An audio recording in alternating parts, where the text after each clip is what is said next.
All right, so moving on to the third session of today, please welcome our speaker, Mr. Paul Lee, co-founder and CEO of Omeo Audio. He's going to present how to choose the right go-to-market and product realization strategy for unique audio and acoustic products. Thank you. Thank you.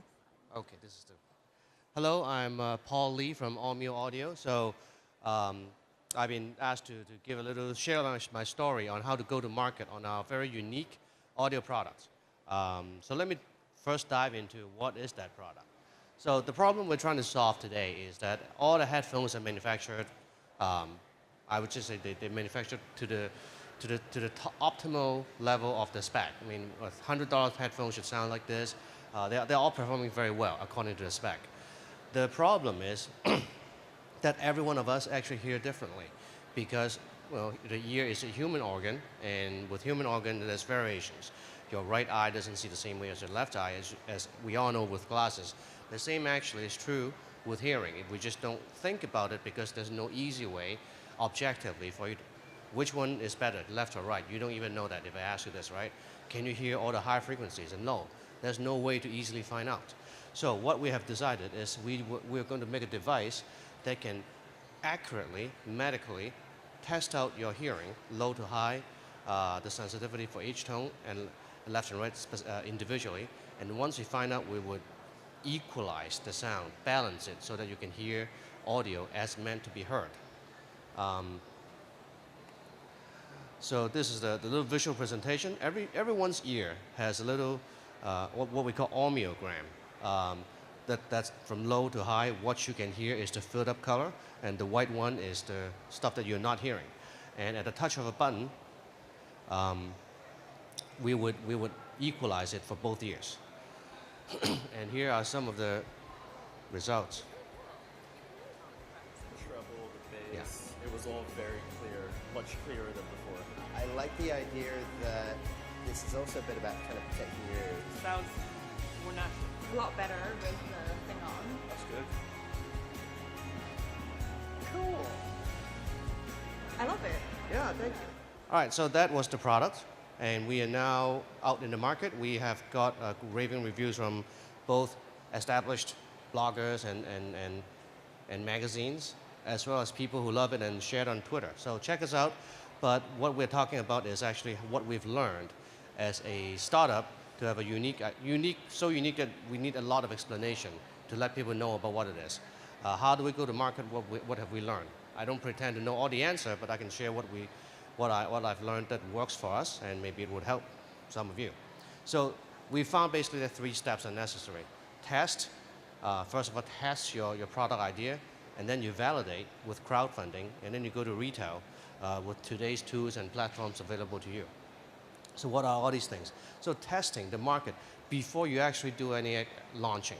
That can actually be done in what I learned is eye-opening and controversial, but what a lot of people are testing on Facebook, on Instagram, on Twitter, on product ideas that don't exist.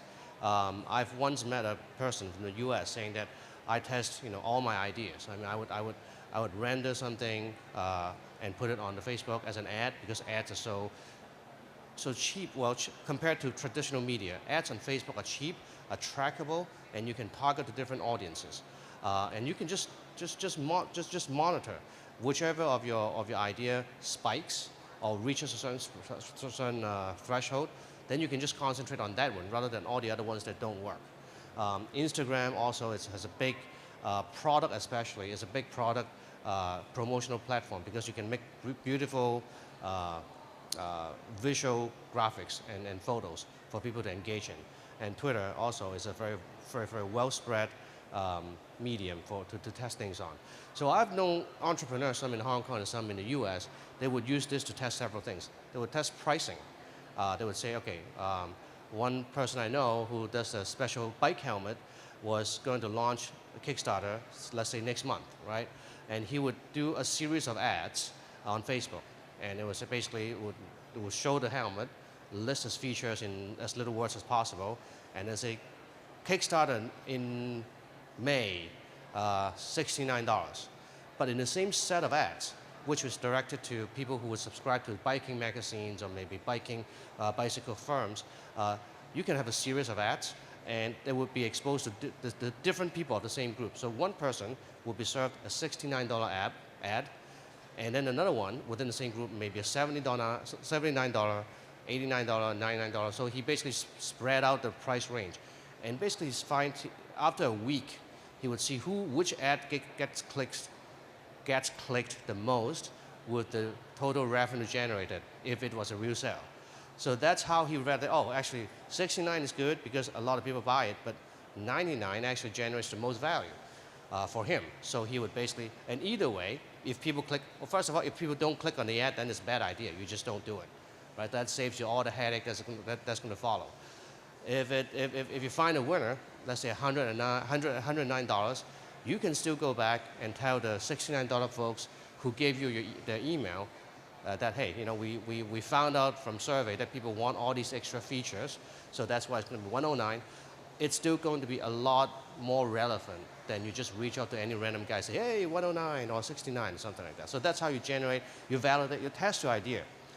So pricing is one, design is another.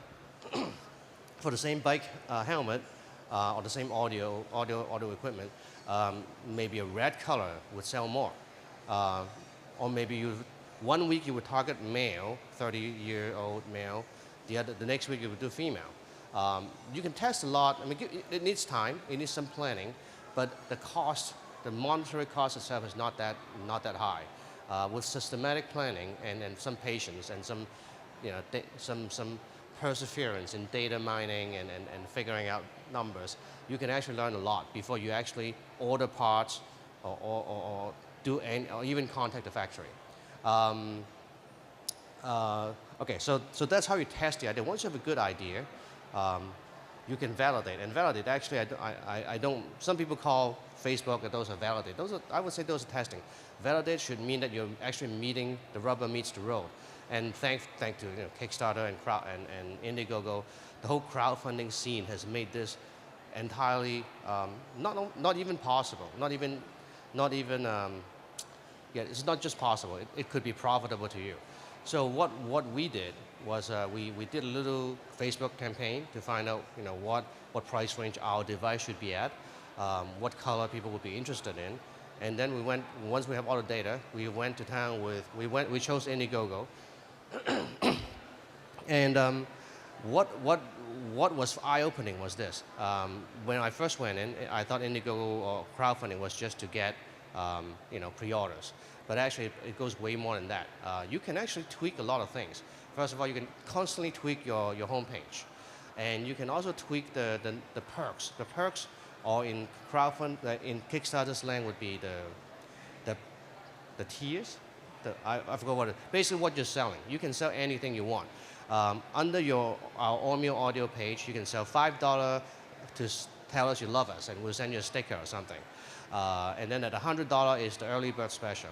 And then $200 would be 2 for 3 or something like that. And you can actually, within your campaign, you can run different promotions. And right here and now, again, you would be testing, is $99 really the right price?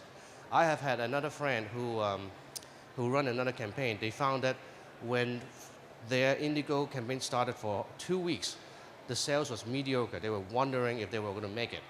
And then all of a sudden let's try lowering the price. Let's do $79. And all of a sudden all the sales came in. And towards the end, they were able to fund the project with over $200,000 of funding. So you can experiment a lot of go-to-market strategy. Again, remember, at the Facebook level, that's very cheap. You're just doing ads and digital images. At the crowdfunding level, you're putting in a lot more, right? You're doing a video, you're going to put text and all those things and answering questions, but still it's nothing compared to actually buying the components and then looking for retailers and then manufacturing it and then shipping it and then getting all the certifications. So at this point, you still have a lot of leeway to tweak your product to be more appealing and usable. And to all the people who bought your product on Indiegogo, you immediately can go back to them and say, hey, thank you. We are thinking of creating stretch goals, meaning if the funding situation gets beyond $100,000. We may introduce a new color, or we may introduce a new feature. Would you vote on that? So you increase user engagement. The backers who back your project, they want to feel more, I guess, more with you on the journey, and they actually get to participate in shaping the journey. And in the end, there's a free market test. Also, with crowdfunding, what you can do is, because it's become such a popular platform, you can actually get a lot of marketing attention from it. So several tricks, I would call it tricks, that you can do is, for example, your campaign goal should be realistic, but should not be too high. There's no macho award for oh, I met my $1 million goal on Kickstarter. On the other hand, if your goal was $200,000 and you made the same $1 million on Kickstarter, you are now 5 times oversubscribed. And all of a sudden, all the media and it just looks a lot better than you barely made the $1 million mark. And you all of a sudden would find yourself on the cover of maybe Engadget, like we did, or TechCrunch or something like that. And that's free marketing for you. The good thing about all these free marketing, well, hopefully it's a good review and stuff like that. But eventually, if you put your heart into it and do things right, all these records will be public. I mean, you cannot actually delete comments on Indiegogo and Kickstarter. The good thing is people get to see the human side of the company, of the team, and the commitment that even if it's not perfect, it's startup, nothing's perfect.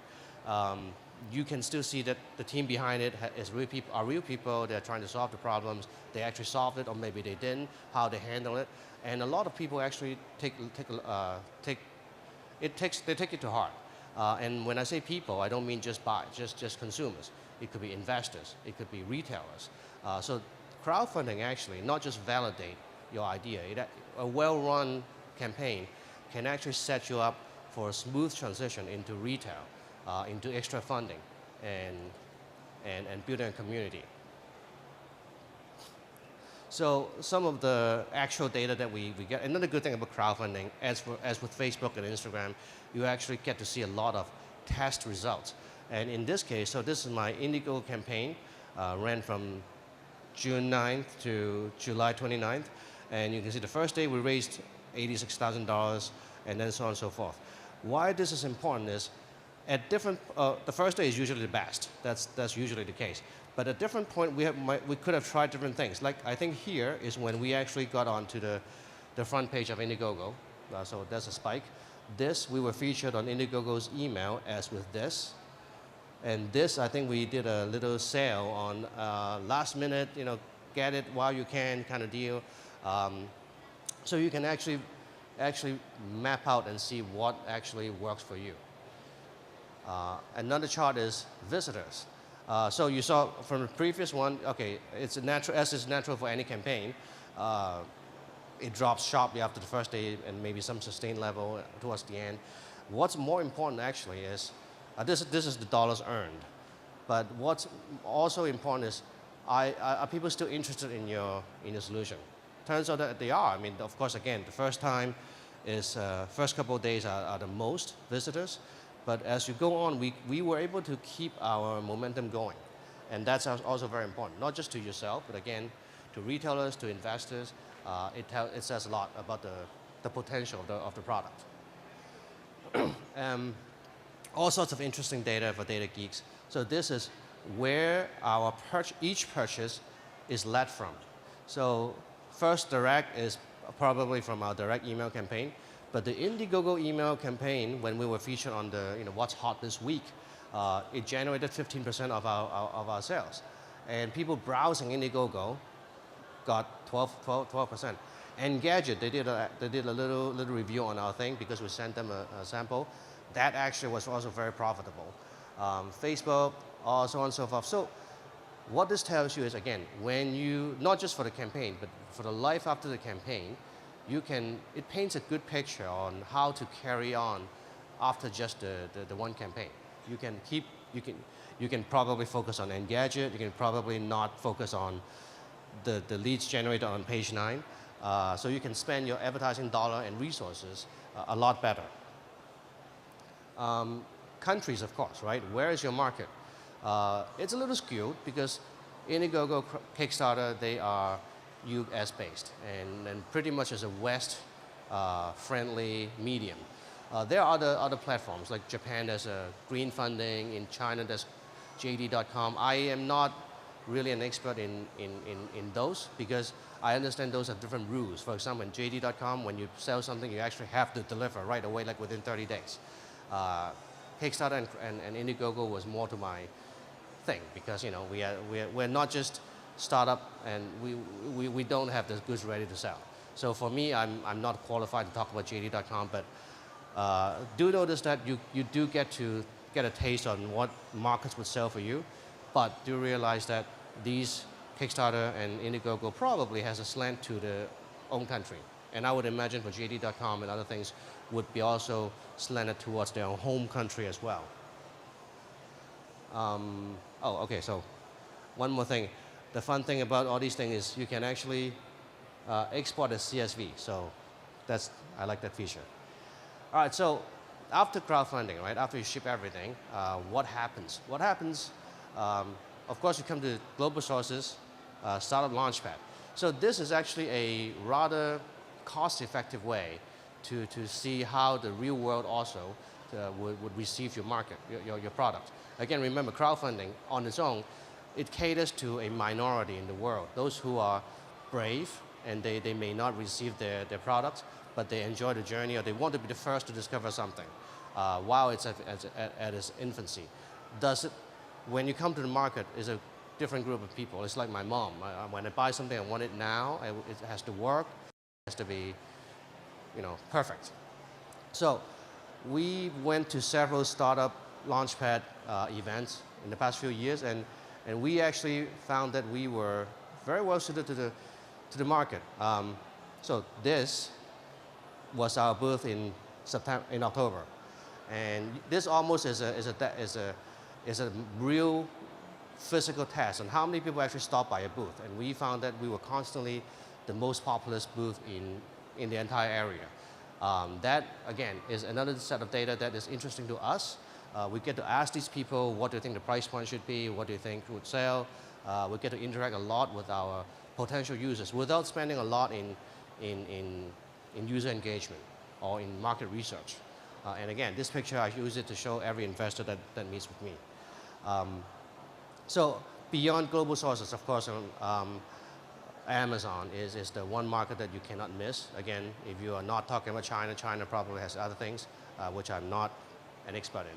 But Amazon, you can actually, it saves you a lot of trouble from all the consignment fees, from all the different terms that big retailers would force upon you. I mean, not that I'm not doing the big retailers, but we found that there were other ways to start our conversation. So we first launch on Amazon, and you can refer back to your campaign and just tell people, hey, all these thousands of people bought this last year when it was not a product. Now it is a product, it's improved, and look at all the Twitter and Facebook feed that talks about, raves about this product.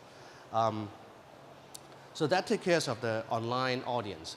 But for a unique audio product like ours, you actually have to try it to believe in it. So we found that there's a new business model popping up. Like in the US, a store called Beta. In Hong Kong, there's a store called Backer Store. So what they do is they are almost like you put the product in, you rent the product space. In my case, I tried Beta in Santa Monica because it's LA, it's the music capital of the world, and we want people in LA to be able to try with their own ears, not just reading up on Amazon or on our website. So what we did was we paid Beta a monthly fee, and they would put us features in the store as a proper product, train personnel to showcase how to use it, and that's it. There's no commission. If they oversell, they would order from us again. For us, it's a set fee that we can try to actually put it at least in some locations on foot, so people can actually try it, not just rely on reading. Of course, I mean, when we sell millions in Amazon, in Backers, in Beta, then when you talk to the Best Buys and the Apple stores, hopefully that will be a little more easier than just going there today without any proof, without any sales figures. So these, oh, by the way, so we make use of YouTube and social media. Send your products to the key opinion leaders. This person, Andrew Huang, actually reached out to us. Turns out he was an early Indiegogo backer, and he's a DJ. He's a music maker. He's actually a celebrity of sorts on YouTube, with 750,000 followers. That 750,000 is more than me. So he actually liked it. He loved it a lot, and he reached out to us and said, "Hey, can we do a giveaway? And all I have to do is supply him with the 3 units, and he would do a video to talk about us." And I'm putting this up because supposedly it's going to come out tonight, Thursday, U.S. time. So please support and like him a little bit. Yeah, so that's all I have. If you have any questions, you may ask me. Thank you, Paul. Are there No? any questions for Paul?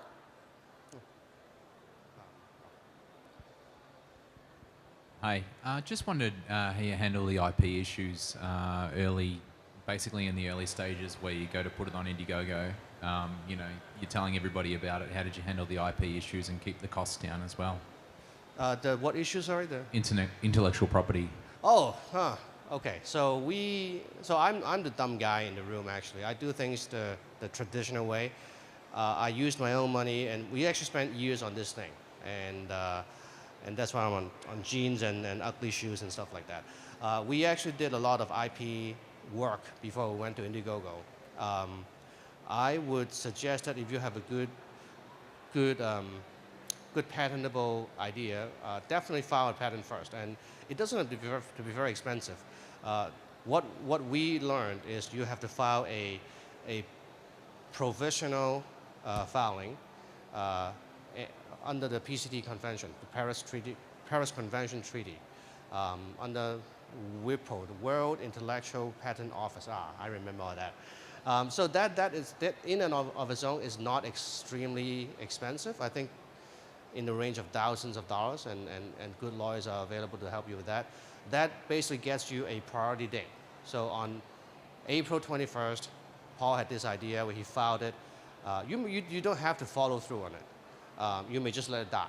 But once you file it, you have 2 years to make it a non-provisional, meaning I'm not going to change anymore.